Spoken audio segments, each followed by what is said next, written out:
Hey, my friends, Gilbert Fonticoba here. Welcome to another video. And I know I said I was going to get into doing a lot of videos, but unless you do these videos, you don't understand how hard these videos are to do. Yeah, you could go live and then stumble across your words and mess up. And that's not who I am. I don't like to do that. I want to try to do this as perfect as possible. So, for example, this is like my 10th take now on this particular video. So, understand the frustration why I can't be doing videos because here we are. I've probably been at this now for maybe an hour now. And hopefully this is the final cut. So anyway, stay with me to the end. I don't have anything script that I could go over. I didn't make notes. This is just off the top of my head. So stay with me, bear with me. And hopefully this will benefit you, because I know it benefit me. I learn.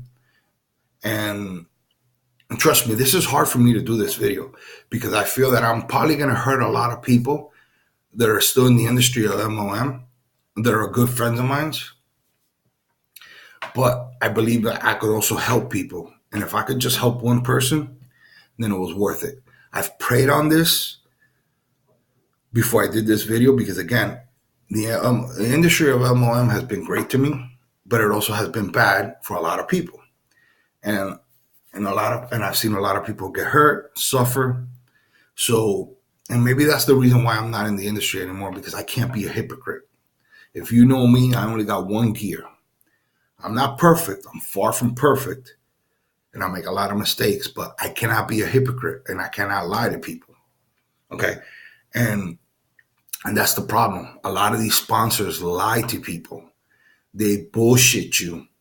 And I couldn't be that person. And that's the reason why I got out of the industry. And not that the industry is bad. Okay. But the thing is finding the right company at the right time, finding the right people under you to build, finding people that are better than you. That's my mental stage has always been that I need to find people that are better than me, because if they're like me or less than me, I'm not going to be successful. Excuse me. And that's what a lot of these sponsors won't teach you. And there's a lot of new people in the game that, yeah, they're having success. They're in the 1%. But they don't teach their downline how they got to that 1%. They only teach them what they're doing now. For example, social media. This has become so lazy that everybody just wants to do everything off of social media. And they expect that they're going to build a huge downline like that. And yeah, you can if you're a person that is plugged in and has the right people, okay? And you could put them under you. For example, I'll take that, take me for example. I was able to build a huge downline, 80,000 plus people. I didn't recruit 80,000 people myself. But the thing was, I recruited like 50 more personals, more or less, that were superstars, okay? And those superstars, let's say each went out and got their 25 superstars. And before you knew it, 3 months later, I was sitting on top of the world. I was at events, on stage, recognized, doing webinars, you name it. I was it, because the thing was that I was able to recruit those people. So yeah, that's fine. But anyway, this ain't about me. Let's go back to the sponsors. Sponsors, companies, whatever. If you join a company and you're doing what the company tells you, more than likely, all these companies nowadays are telling you, plug in your Facebook, plug in your Instagram, plug in your Twitter, whatever it is, whatever, and just promote. And then your sponsors telling you the same thing. And the thing is that you don't realize that all they're doing is observing your network of people, okay? And then when they already have your people, what else? They're not teaching you how to go out and attract new people. They're not teaching you how to do that, and getting followers on Instagram or Facebook, it's not going to cut it. Because, yeah, you might have 1, 2, 3, 4, 10, I don't know, maybe even 100. But 100 is not enough for you to get to where you need to be at, to be able to hit those 6 figures, okay? And bear with me, because, I'm all over the place. But like I said, I'm not sure, because like I said, this is like my 10th take now. I'm going to give you the meat at the end. So, sorry, I just got thrown off by my phone. And again, I don't have the script. So let me get to where I want to get to the story of this. The thing is that your sponsor right now could be your best friend, is the person that you love because you're brand new, okay? But eventually, you're not going to be any useful to them once they've absorbed all your network of people. Unless you're blowing up and you're a superstar and you're producing for them, they're eventually going to kick you to the curb. And again, now I'm going to share a personal story with you. I've been wanting to do this video for a while and I've prayed on it. But the thing is, like I said, I didn't want to hurt certain people because I got great friends of mine in the industry. But this Christmas was a learning lesson for me because most everybody knows that I'm out of the industry. And not one single sponsor that I've had in the past called me on Christmas or text me. Yeah, it could be because of me, who I am. But the thing is, it goes to show the hypocrisy that they're your best friends now, today. You know, you're traveling, you're doing this because you're building, you're working together. And they act like they care about you. Okay? But when you're no longer useful to them, you're no longer useful to them. They don't care about you. Okay? And it's not that they do it on purpose because none of them are bad. They have their own lives going on. Everybody has their own issues, this and that. I'm guilty too. I didn't reach out to anybody on Christmas, but I have my personal reasons, you know. For me, the holidays, the end of the year is the worst time of the year for me. Okay? And I'm not going to get into that. Maybe in another video. This is not what this is about. The whole point is that you're in love with your sponsor right now. You think your sponsor is the greatest person in the world. But as soon as you're not producing for them, and as soon as you've run out of leads, you're useless to them. Okay? And that's what people don't realize. Okay? And that's fine. Your sponsor shouldn't be holding you by the hand to build your business because you're in business for yourself. Okay? It's your own business. You're the top of the pyramid, and then you got to build down. Okay? And I understand that. And the thing is, the sponsors are not teaching you the proper blueprint, how they got to where they're at. Okay? They're just, again, teaching you whatever it is that they're doing now. Okay?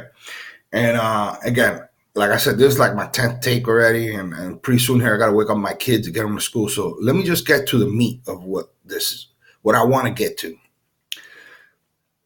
So last week, I'm talking to, I guess, my sponsor, and because it's not an MLM, but it's an affiliate program we're getting ready to do.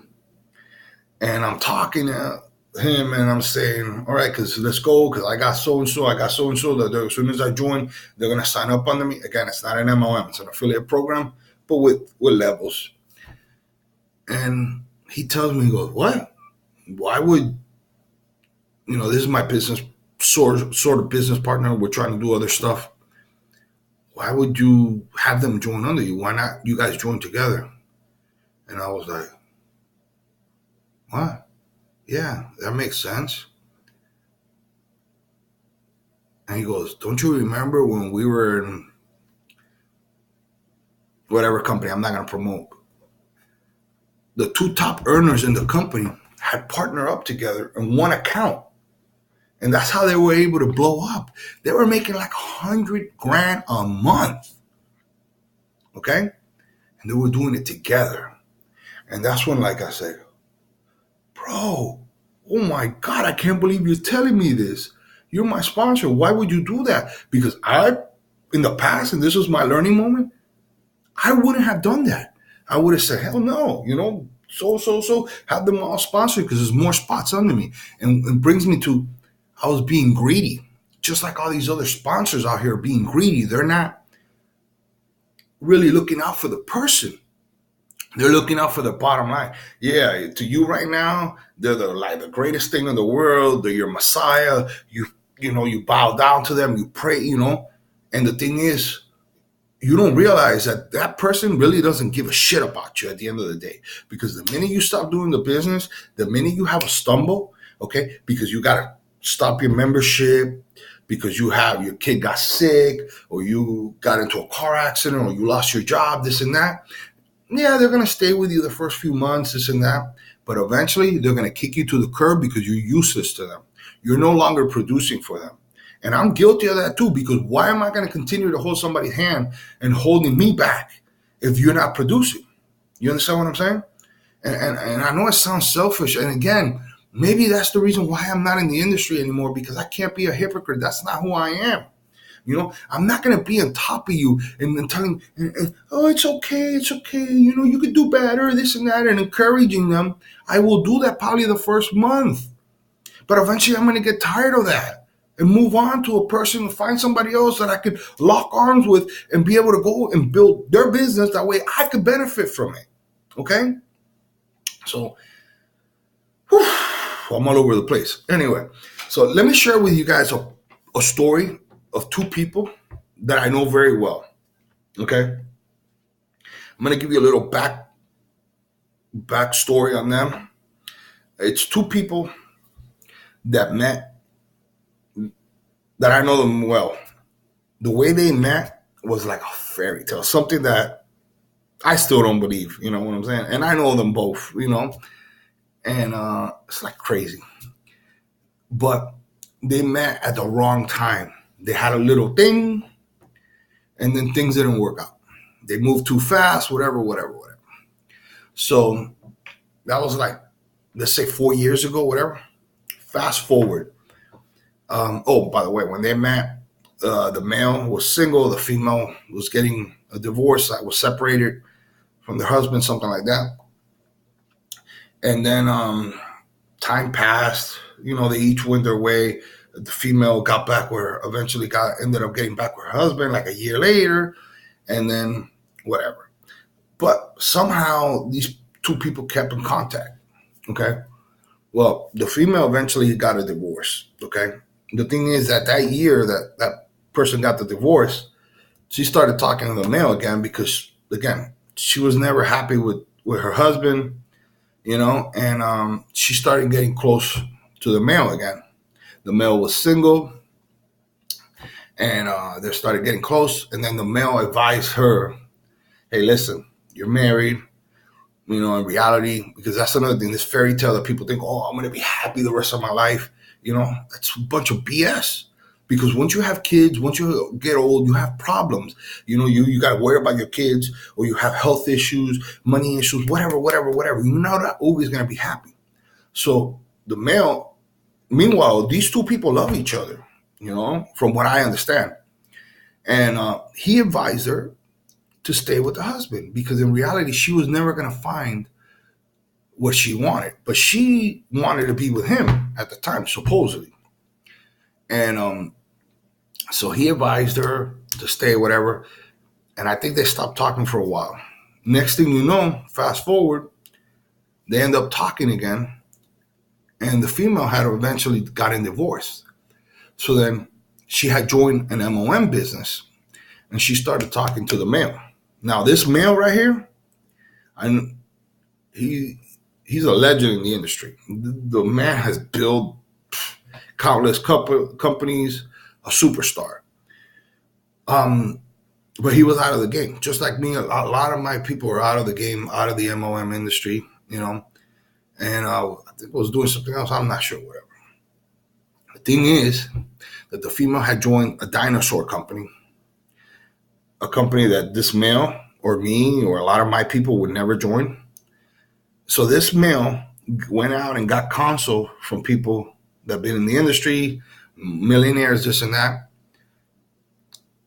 preyed on it, whatever.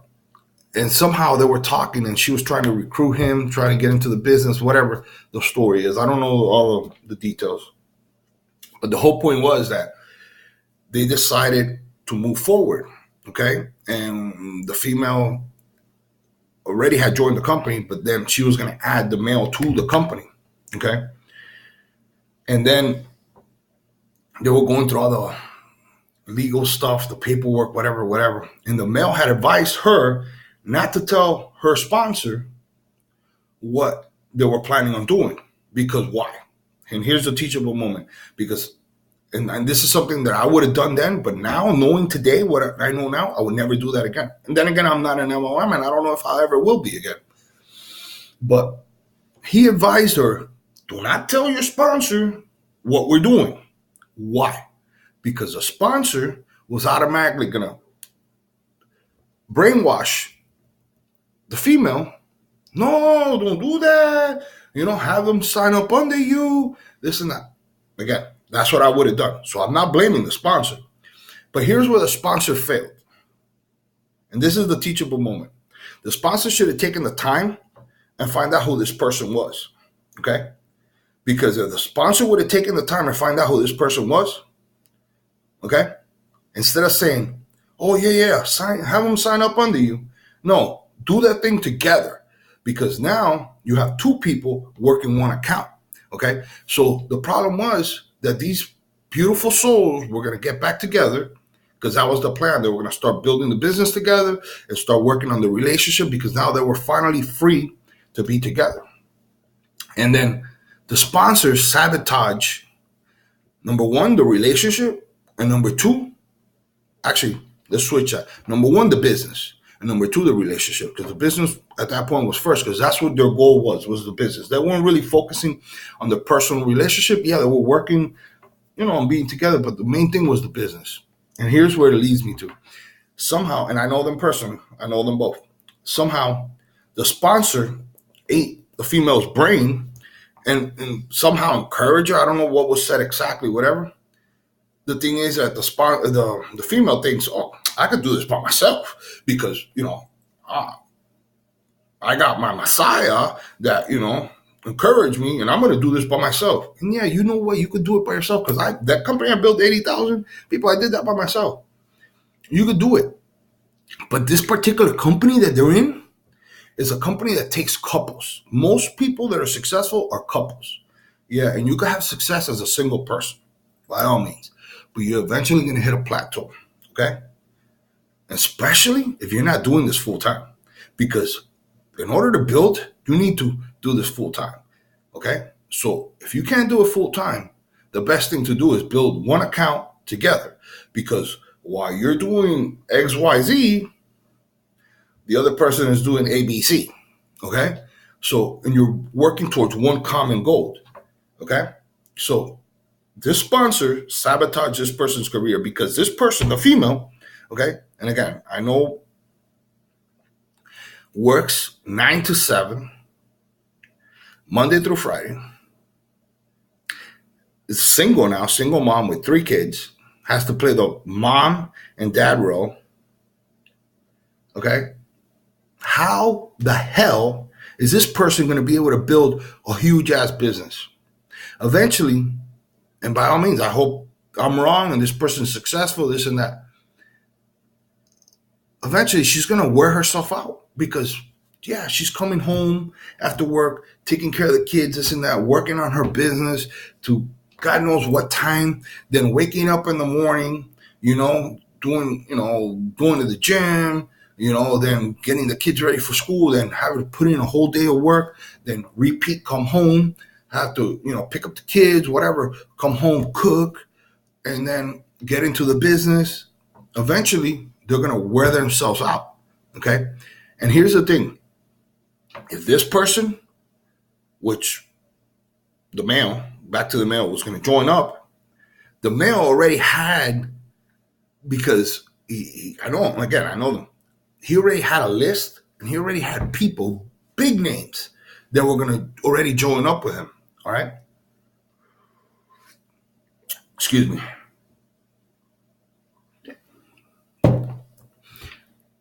And it was going to join with him, all right? But their sponsor, or in this case, her sponsor, sabotaged both their careers now in that particular company. Not forever, because, by all means, they all could have success, whatever. But the thing is, here's where I believe, and where's my teachable moment for me, because you're always learning. what I would do now moving forward, if I was ever to be, cross with this, something like this, would be, let me meet with this person, find out who they are, or maybe not meet with them, but let me get information first before I advise this person, the female, on what to do. Because the sponsor gave them some, just have them join under you. And then if you guys work out together, then you can move your spot.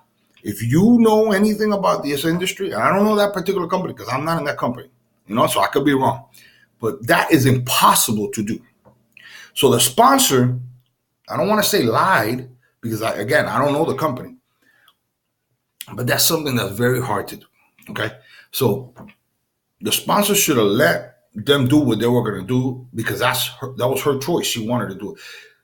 And completely sabotaged the career. And again, this person could go out and have a great success, but the thing is, it's going to take her a lot longer than if the male was with her in the same account and they were building the business forward. If things wouldn't have worked out personally, it is what it is. But that was the reason why they were doing the paperwork, something that way it could be a 50-50 split or something like that, And the thing is, the way I see things is the sponsor sabotage the rookie's career. And the thing is that the rookie is so hung up on the sponsor, on the Messiah, because the Messiah is 1% in the company, but the Messiah has not taught the rookie the blueprint. It's just teaching them, go out on social media, and just diarrhea the mouth, just talk about the company, this and that. And if, I made a video about this and I'm going to link it at the bottom, I don't believe that that's the way to go about this, and I could be wrong, but the problem is that I just spoke to this person and here we are like 6-7 months and they're struggling. Yeah, they've been able to recruit after, they parted ways, whatever, the male and the female. And again, I know them both. The female's struggling. Here we are 6 months. And the thing is that she's not going to admit that to herself because she has this in her head. I'm going to be successful. I'm going to do this. I'm going to do this, this and that. The brainwash, The thing is that how are you exactly going to do it? When you're working so many hours, then you have to deal with your family. When and how are you going to go and find the golden whales? Like, the person that's going to be able to blow up your business, because you're not going to be able to do it yourself at one time. Unless, you cut yourself in half. You cannot do it.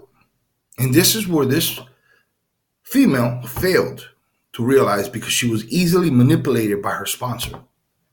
Okay? And not only possibly ruin this person, because now this female is going to go through all her list, through all her network, through the new people that she eventually meets, and put them into a company that more than likely she's probably not going to be successful because it's an old dinosaur company. Yeah, and there's billions of people in it, and it's all over the world. But that's the thing. Everybody's already in. So yeah, you might get one person, 2 people, 3 people that are superstars, but that's still not enough to be able to build you that 6-figure income. Okay? So that was my learning moment when I talked to my sponsor for this new project we're launching. And he told me, why would you do that? Why not just join together? And I said, but that's not what we do. That's not what as a sponsor, we're supposed to tell the people. We want to be greedy and try to get as many distributors under us. And that, my friends, is when I realized the hypocrisy and the wrong in this industry. That as a sponsor, we're too greedy to be able to get those people under us instead of analyzing who these people are and what they bring to the table. And now that sponsor could have possibly had a huge downline, a superstar in that when those 2 people would have been working together, versus now that this female is struggling by herself. And she is struggling because here we are, like I said, 6-7 months, has, customers, has been able to recruit some distributors. But guess what? I don't know what she's doing, but if she's plugged in those distributors, to their marketing system, what their sponsors doing, they're doing the same thing, the cookie cutting. Okay. So anyway, I know I'm all over the place. This video is about 25 minutes, just hit 25 minutes. I don't know if I got everything I wanted to say, but I'm sick and tired of doing multiple takes. Like I said, this is like my 10th take. I hope I got the message out. If I didn't, whatever, but at least I got this out of my chest. Don't be greedy. Don't be a greedy sponsor. Find out who these people are, and that's really, I believe, what benefits you. It's better two people working one account than having two different people working on an account, especially in this particular company that I'm talking about, because this particular company, it's a couples build. Okay. Some companies, yeah, you could go and build by yourself. Like right now, I'm looking at two different affiliate programs. One of them, yeah, it's a couple business. That's another thing in this industry. In order to be successful, when you see people up there, 99% of the time, it's couples working together. Very rare do you see one person by themselves be successful and hit the top, unless they're a freaking superstar and they have a huge following, okay? And they attract the masses, because they're doing other stuff, okay? And then, yeah, you could possibly do it by yourself. For example, when I did that company, I was also coaching, teaching, this and that. So I was able to attract a lot of people that I already had mentored and coached, So anyway, I want to wrap up this video. I hope this helps somebody. I don't know. Like and comment if you agree. Comment, tell me, hey, listen, I don't agree with you, or this is what I did, and stuff like that. I'll catch you in the next video, but I don't know when the next video is going to be, because these videos take a lot of work. I don't really like doing the live stuff, man, because I feel that you stumble, you mess up, and then that stuff is out there, and then the haters use it against you, So, my friends, stay blessed. Catch you the next time.